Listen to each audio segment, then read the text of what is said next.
was last year, right after Janet Napolitano was confirmed as the nation's Secretary of Homeland Security, that she tried to explain why she doesn't say war on terror, saying, quote, and here it is, although I did not use the word terrorism, I referred to man-caused disaster. It demonstrates that we want to move away from the politics of fear. Well, after the attempted bombing of an airline on Christmas, she said the system worked, and that was the quote. And President Obama called the attacker an isolated extremist.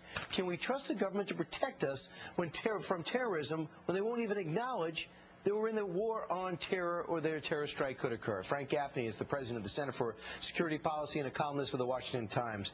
Frank, to those terms, to that terminology, does that worry you?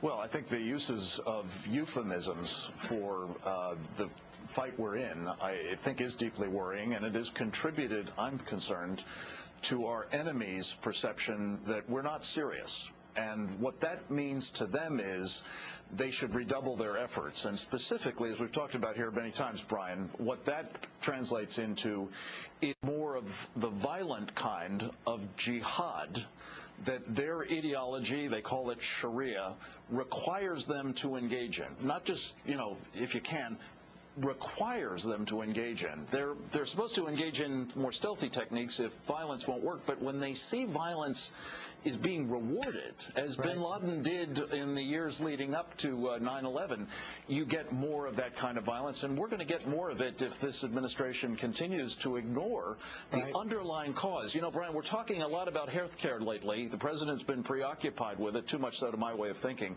But it's the difference between treating the symptoms and treating the cause, and you don't get well if the underlying cause is not addressed. Let me pose this theory to you. Extremists will be extremists, and we're not going to convert them, especially with words. But the moderates won't be extremists if you do things like the Cairo speech and close Gitmo. What do you think about that? I think this completely misunderstands the nature of the problem.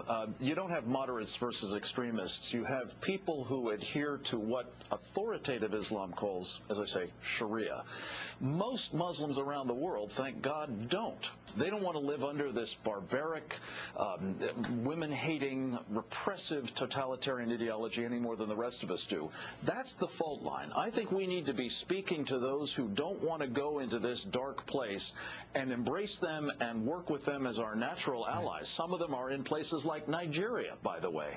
Some of them, are elsewhere around the world in Muslim communities, to be sure. And calling all of those countries, our enemies or the sources of the problem is wrong. We need to be more tailored in our approach, profiling, yes, those who engage in this, who believe, who subscribe to Sharia, at home and abroad. But if you don't do that, Brian, you're going to see that all of this kind of about screening arrangements and watch lists is just at best symptomatic and not addressing the cause. Frank, you're looking at words and some of the things bother you. I imagine there were some things that you liked about the president's remarks and tones yesterday. Well, look, I think that the idea that we're finally getting serious. A lot of people have told me, I've been warning about this for years, as you know, Brian, people have said, well, we're going to have another terrible attack before we start taking this problem seriously and putting the country on a war footing. If we've averted another terrible attack and begun to learn the lessons, nobody will be happier than me. I'm concerned, though, that the president is still talking about systemic failures in ways that ignore this underlying systemic problem. That is to say, what animates our enemies, why they're trying to do this, and what they're hoping to bring about, which is a global theocracy. If you keep saying, oh, that doesn't have anything to do with it, you can't possibly develop a strategy for defeating it. And that's what we have to come up with, or, more American lives are going to be lost, potentially many more. Meanwhile, the fight continues in Afghanistan, sometimes in Iraq, and, of course, in Yemen at this hour.